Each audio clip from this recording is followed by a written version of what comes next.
సంధ్యా theatre వద్ద ఘటన దురదృష్టకరమని hero Allu Arjun అన్నారు. శనివారం జైలు నుంచి విడుదలైన తర్వాత జూబ్లీహిల్స్ నివాసంలో ఆయన మీడియాతో మాట్లాడారు. తనకు మద్దతు తెలిపిన అందరికీ కృతజ్ఞతలు తెలియజేస్తున్నట్లు పేర్కొన్నారు. తాను బాగానే ఉన్నానని, ఆందోళన చెందాల్సిన పని లేదని చెప్పుకొచ్చారు. కేసు కోర్టు పరిధిలో ఉందని, ఇప్పుడు ఏం మాట్లాడలేనని ఆయన స్పష్టం చేశారు.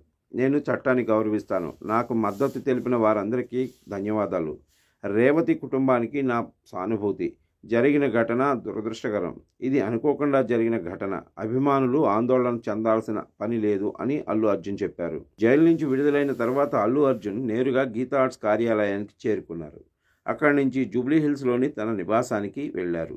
ఇంటికి వెళ్లిన అల్లు అర్జున్ చూసి భార్య స్నేహారెడ్డి భావోద్వేగానికి గురయ్యారు. భార్య బిడ్డలను హత్తుకుని అల్లు అర్జున్ కూడా భావోద్వేగానికి గురయ్యారు. చెంచల్గూడ జైల్లో ఉన్న అల్లు అర్జున్ ఇవాళ ఉదయం 6 గంటలకు విడుదలయ్యారు. జైలు వెనక గేటు నుంచి బయటకు వెళ్లారు. నేరుగా గీతా ఆర్ట్స్ కార్యాలయానికి చేరుకున్నారు. ఇక శుక్రవారం రాత్రి అల్లు అర్జున్ మంజీరా బ్యారెక్లో ఉన్నారు.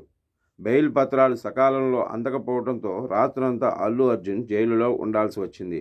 సంధ్యా థియేటర్ వద్ద తొక్కిసలాట ఘటన నేపథ్యంలో ఆయనపై BSS 105, 118/1 సెక్షన్ల కింద కేసులు నమోదు చేసిన సంగతి తెలిసిందే.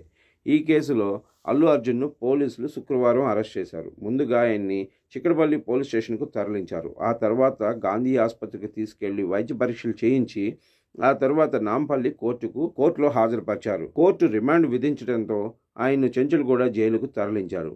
తనపై కేసును సవాల్ చేస్తూ అల్లు అర్జున్ హైకోర్టును ఆశ్రయించారు.